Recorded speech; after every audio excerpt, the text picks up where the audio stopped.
예레미야 17장 5절에서 8절까지의 말씀 같이 읽고 은혜를 나누겠습니다. 여호와께서 이와 같이 말씀하시니라. 무릇 사람을 믿으며 육신으로 그의 힘을 삼고 마음이 여호와에게서 떠난 그 사람은 저주를 받을 것이라. 그는 사막의 떨기나무 같아서 좋은 일이 오는 것을 보지 못하고 광야 간주한 곳 건건한 땅 사람이 살지 않는 땅에 살리라. 그러나 무릇 여호와를 의지하며 여호와를 의뢰하는 그 사람은 복을 받을 것이라. 그는 물가에 심어진 나무가 그 뿌리를 강변에 뻗치고 더위가 올지라도 두려워하지 아니하며 그 잎이 청청하며 가무는 해에도 걱정이 없고 결실이 그치지 아니함 같으리라. 아멘. 네, 뭔가를 의지한다는 것이 무엇일까요? 오늘도 저희가 말씀을 함께 보는데 이 말씀에 하나님께서 예레미야에게 사람을 의지하지 말고 하나님을 의지하라 이런 말씀을 주시거든요. 뭔가를 의지한다. 이 말씀이 그렇다면 어떤 의미이겠습니까? 우리가 잘 알겠지만 그래도 한번 정리해 볼 필요가 있을 것 같습니다. 하나님께서는 지금 현재 이때의 이 역사적인 상황을 보자면 아마도 여호와김 아니면 여호야긴 이 왕 때일 것 같은데 이 위기에 빠진 유대 민족에게 사람을 의지하지 말고 하나님을 의지하라고 하십니다. 결국 그 말이죠. 지금 이 말씀을 주시는 이유, 이 본문의 말씀의 의미는 이 위기에 빠진 유대 민족에게 하나님을 의지해라. 그런 말씀을 주시는 겁니다. 그런데 이제 사람이냐 하나님이냐 하나님께서도 분명히 역사 속에서 일하실 때에 초자연적으로 하나님의 섭리와 경륜을 드러내 보이시는 경우도 있죠. 그러나 또 많은 경우 사람을 통해서 일하십니다. 그 사람 속에서 일하시고요. 그런데 사람을 의지하지 말고 하나님을 의지해라. 이 말씀은 사람을 통해서 역사하실 때일지라도 그 모든 것을 주관하시고 이끄시는 분이 사람이 아니라 하나님이시다. 그리고 그 하나님을 의지할 수 있도록 분별해라. 이 말씀이시겠죠. 어떤 경우는 그런 걸 구분하지 못할 수도 있지 않겠습니까? 그래서 마치 사람에게 모든 권위가 있는 것처럼 권세가 있는 것처럼 잘못 생각하겠죠. 이제 곧 바벨론에게 정복당하고 함락당하고 패망하고 70년이라는 긴 세월을 포로로 보내야 할 유대 민족에게 하나님께서는 바로 이 말씀을 하시는 거죠. 지금 너희들이 바벨론에게 망했다고 해서 바벨론이 마치 너희들이 섬겨야 될 신인 것처럼 바벨론이 마치 물론 그러지는 않겠죠. 오히려 바벨론이 원수 같겠죠. 그러나 그 중에는 또 그렇지 않은 사람도 있지 않겠습니까? 그래서 바벨론과 아니면은 또 행여나 이런 이 국가적인 위기 속에서 애굽을 또 오히려 의지하려고 물론 이때 나타났었던 외교적인 상황이 그렇지 않습니까? 바로 느고라든지 당시에 어떤 애굽의 왕들을 의지하려고 했었던 움직임도 분명히 있었죠. 이사야 때도 그랬고 예레미야 때도 그렇고 늘 그렇습니다. 사람을 의지하는 거죠. 그런 경우 하나님께서는 그렇게 해서 바벨론 70년을 보내고 돌아올 수는 있겠냐? 설령 하나님께서 다시 돌아오게 한들 그 마음과 영혼과 정신 속에서 과연 누구를 의지해야 될 것인지를 제대로 깨닫겠냐? 70년 기껏 보내고 왔는데도 여전히 바벨론 타령하고 그리고 애굽 타령하면 그 70년이 무슨 의미가 있겠습니까? 그래서 하나님께서는 이스라엘 민족에게 유다에게 분명하게 사람을 의지하지 말고 하나님을 의지해라. 사람을 통해서 역사하시고 때로는 사람을 민족을 하나님의 막대기로 쓰시고 하나님의 통로로 쓰시고 이러한 모든 것들을 주관하시는 하나님을 의지할 수 있어야 된다. 그것을 분명하게 알게 해주시고자 하십니다. 그러니까 이 70년 이 포로기의 때에 그리고 또 이렇게 아수르라든지 아니면 이 바벨론을 통해서 위협을 당하고 포로로 사로잡혀가는 이 시간을 통해서 무엇을 배워야 되겠냐? 무엇을 배워야 되겠는지에 대해서 분명하게 알아야 된다. 이 모든 것의 의미, 목적 이런 것들은 하나님을 의지해야 되는 것을 알아야 되는 시기다. 그것을 말씀해 주시는 겁니다. 무언가를 의지한다는 것 한번 우리 생각해 보죠. 예를 들어서 무언가를 의지한다라고 할 때 우리가 밤에 잠을 잘 때 침대에 자지 않습니까? 그럼 침대를 의지하는 거예요. 우리 몸을 침대에 의지하는 것이죠. 어딘가를 가야 할 때 차를 쓰지 않습니까? 차나 아니면 교통수단을 쓰겠죠. 그러면 그 차나 교통수단, 기차, 슈트라센반 같은 것들을 다 이제 의지하는 거예요. 우리 몸을 의지하는 거죠. 학교나 직장생활, 가정생활 할 때도 다 의지하는 겁니다. 학교에서는 친구들을 의지하면서 또 학교생활 하는 거고, 직장생활에서는 동료를 의지하고, 가정생활에서는 가족을 의지하는 거죠.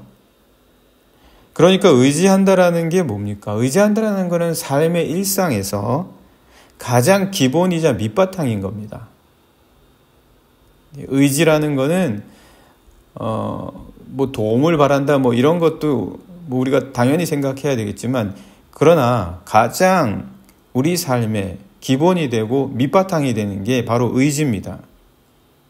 그러니까 하나님께서 유대 민족에게 지금 너희들은 사람을 의지하지 말고 하나님을 의지해야 된다. 이 말씀은 너의 삶의 가장 밑바탕, 가장 그 근본이 하나님이어야 된다는 거죠. 하나님과의 관계가 너의 삶의 모든 디자인의 가장 첫 번째, 촘촘히 짜여있는 너의 삶의 그 격자들 속에서 가장 틀이 되는 것, 그거는 하나님과의 관계다라는 겁니다. 우리 삶의 가장 근본이 되고 밑바탕이 되어야 될 것, 자연스럽게 우리가 의지가 되어야 되는 분, 우리가 자연스럽게 의지할 수 없는 분, 바로 그건 사람이 아니라 하나님이어야 된다. 그 말씀을 이제 우리에게 또 유대 민족에게 지금 주시고 계신 겁니다. 그러니까 이런 거 그러니까 예를 들어서 사람을 의지하지 말라 그랬다고 해서 사람에게 좋은 말하고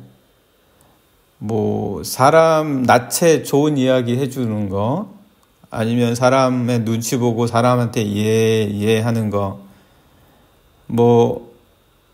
이게 사람을 의지하는 거다. 단순하게 이렇게 생각하면 사람을 의지하지 말고 하나님을 의지해라. 이런 삶을 살아갈 수가 없죠. 그런 사람에게 좋은 말하고 사람 눈치 보고 사람에게 이해하는 것이 사람을 의지하는 것이다. 지금 이 차원에서 하시는 말씀이 아니거든요. 사람을 의지한다는 말 그 자체 안에는 삶의 밑바탕이 돼야 되고 삶의 근간이 돼야 된다. 하나님을 의지하는 게, 이 말씀은 결국 사람을 의지한다라는 말 안에 다른 사람을 의지하지 말라는 말만 들어간 게 아니라 사람이라는 존재 자체, 그러니까 자기 자신도 들어가면 안 됩니다. 자기 자신도 포함이 안 되는 거예요. 사람을 의지하지 말라라는 것을 말씀해 주실 때는 우리 자신 스스로도 자기를 의지하면 안 되겠죠. 자기를 의지한다는 말 안에는 자기 중심적인 생각과 자기 사랑도 들어갑니다. 항상 자기가 중심이 되는 생각, 그리고 자기를 너무너무 사랑하는 거, 이런 게 다 들어간다는 거죠. 이게 다 사람을 의지하는 겁니다. 그러니까 그렇게 하지 말고 하나님이 너의 삶의 가장 근본이 되고 밑바탕이 되어야 된다. 예를 들어서 사람에게 좋은 말 안 하고 이해하지 않고 사람 눈치 안 본다. 그래서 나는 사람 의지 안 한다. 과연 그렇습니까? 지극히 사람을 의지하는 경우도 그럴 수가 있습니다. 굉장히 고집스럽고 자기중심적인 경우에 이러거든요. 그건 자기를 의지하는 겁니다. 그리고 또 자기를 사랑하는 거예요. 그러니까 단순히 뭐 누구 눈치 안 보고 누구한테 좋은 말 안 하고 뭐 그런다고 해서 나는 사람 의지 안 하는 사람이다. 이렇게 말하면은 참 어불성설이죠. 그러니까 사람을 의지하지 말아야 된다. 이 말이 갖는 의미가 뭔지 우리가 분명히 구별할 수 있어야 될 것입니다. 이게 지금 이런 모든 것들, 뭐 다른 사람에게 굉장히 뭐 의지한다는 경우뿐만 아니라 아니면 자기 중심적이 된다거나 또 자기를 너무 끔찍히 사랑하는 경우, 자기 마음 상처 안 받고 그리고 또 자기 자신의 어떤 사랑이 너무 큰 경우, 이 모든 경우는 하나님을 의지하지 못할 때 나타나는 현상입니다. 하나님을 의지하지 못할 때. 그런 거잖아요. 자기를, 하나님이 사랑하시는데 자기 자신이 자기를 너무 사랑한다거나 너무 자기 중심으로 가는 거, 그리고 다른 사람을 의지하는 거, 이거 전부 다 하나님을 의지하지 못할 때 나타나는 현상이죠. 약하든 강하든, 자기 자신이 약하든 강하든 다 나타날 수 있다는 겁니다. 그래서 오늘 말씀에서는 하나님께서 이제 바벨론에게 망하고 포로로 끌려가는 그들이 이런 식으로 돼서는 결코 돌아오지 못하는 거예요. 그렇게 해서는 돌아올지라도 뭐가 바뀌고 뭐가 변하겠습니까? 그래서 이 말씀에서 사람을 의지하는 자들은 사막의 떨기나무와 같다고 하십니다. 사람을 의지하는 사람들은 어쨌든 자기든 남이든 사람이 중요한 경우, 그런 경우는 사막의 떨기나무와 같다고 하십니다. 그들은 좋은 일 오는 것을 보지 못하고 간조하고 건건하고 사람이 살지 않는 땅에 살 것이라고 하십니다. 사람을 의지하고 사람을 그러는데 사람이 살지 않는 땅에 살게 될 것이다. 그렇게 말씀하시는 거죠. 5절과 6절 한번 보실까요? 5절과 6절 보시면 여호와께서 이와 같이 말씀하시니라. 무릇 사람을 믿으며 육신으로 그의 힘을 삼고 마음이 여호와에게서 떠난 그 사람은 저주를 받을 것이라. 그는 사막의 떨기나무 같아서 좋은 일이 오는 것을 보지 못하고 광야 간조한 곳 건건한 땅 사람이 살지 않는 땅에 살리라. 이게 무슨 말씀입니까? 당시의 사람들에게는 바벨론에 끌려가는 거죠. 광야나 사막에 아주 메마른 땅에 사는 것이 하나님을 의지하지 않고 사람을 의지하는 자들이 살 것이다. 이 말씀을 주시는 것은 이 당시 사람들에게는 결국은 너희들 바벨론으로 끌려갈 것이다 라는 거죠. 그래서 바벨론 사람들이 잡아다가 데려다 놓는 곳이 바로 이런 땅이죠. 사람 의지하다가 결국 그런 땅으로 가는 거죠. 그러니까 이게 어떤 땅에 대한 말씀이냐, 계속해서 우리가 하나님을 의지할 때는 어떤지를 봐야지 알 수가 있습니다. 그럼 하나님을 의지하는 사람들은 어느 땅에 사는 사람들이냐? 하나님께서는 여호와를 의지하는 사람은 물가에 심어진 나무 같다고 하십니다. 물론 이게 비유죠. 은유죠. 상징이죠. 그래서 이거를 해석해야 될 필요가 있겠죠.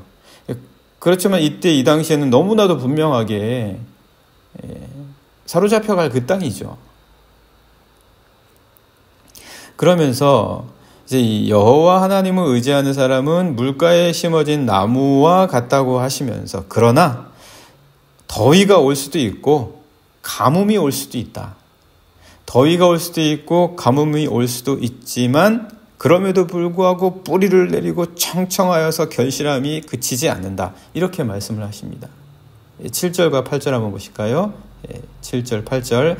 그러나 무릇 여호와를 의지하며 여호와를 의뢰하는 그 사람은 복을 받을 것이라. 그는 물가에 심어진 나무가 그 뿌리를 강변에 뻗치고 더위가 올지라도 두려워하지 아니하며 그 잎이 청청하며 가무는 해에도 걱정이 없고 결실이 그치지 아니함 같으리라. 그러니까 지금 이들이 처할 땅, 사람을 의지하든 하나님을 의지하든 물가에 심겨진 나무나 아니면 사막에 떨기 나무나 그들이 이제 닥치게 될 역사적인 상황 속에서 가야 할 땅은 바벨론 땅입니다. 그 땅에 사로잡혀 가거든요. 그러나 그곳에서 하나님을 의지하는 사람과 그리고 사람을 의지하는 사람의 모습이 너무나 판이하게 달라진다는 거예요. 사람을 의지하는 사람들은 그곳이 마치 메마르고 건조하고 건건한 땅처럼 어떤 좋은 일이 오더라도 그들은 그 좋은 일을 보지 못할 것이다. 그 땅에서 말라 죽는 거죠. 돌아오지 못할 수도 있습니다. 그곳에서 점점 그들의 영혼이 상해가고 점점 메말라 갈 것이다라는 거죠. 의지할 사람이 없어요. 바벨론 포로로 끌려가서는. 그게 이제 그 밑바탕 그 근본에 하나님과의 관계가 식어버리고 없는 사람들의 모습이 그렇다. 그러나 하나님과의 그 관계가 든든한 사람은 그가 어디를 갈지라도 그곳에서 뿌리를 내린다라는 거예요. 그곳에서 뿌리를 내리고 그리고 그곳에 심지어 가뭄이 오고 더위가 올지라도 두려워하지 아니하고 그것을 이겨낸다라는 거예요. 그래서 그것을 이겨내서 그 땅에서조차 청청하고 그 땅에서조차 결실을 맺는다라는 거예요. 돌아온다라는 거예요. 70년 동안에도 청청해서 다시 돌아올 수 있다라는 거예요. 그래서 이게 지금 예레미야를 통해서 하나님께서는 이제 이스라엘 백성들에게 사람을 의지하는 게 뭔지, 하나님을 의지하는 게 뭔지 분명하게 알려주시고 계십니다. 그래서 하나님을 의지할 때는 어느 곳에 가든지 그곳에서 때로는 마치 여름의 더위나 그리고 메마른 가뭄이 그들을 괴롭히고 영혼이나 육체가 메말라서 그리고 위기에 닥친다고 할지라도 하나님의 백성이라는 정체성이나 근본 사라지지 않는 거죠. 사라지지 않아요. 내가 하나님의 사람이다라는 게 어디를 가겠습니까? 하나님과의 그 근본적인 관계가 든든한 사람은 그게 어디에 가더라도 나는 하나님의 사람인 거예요. 나는 하나님의 사람인 겁니다. 어떤 상황이 벌어져도요.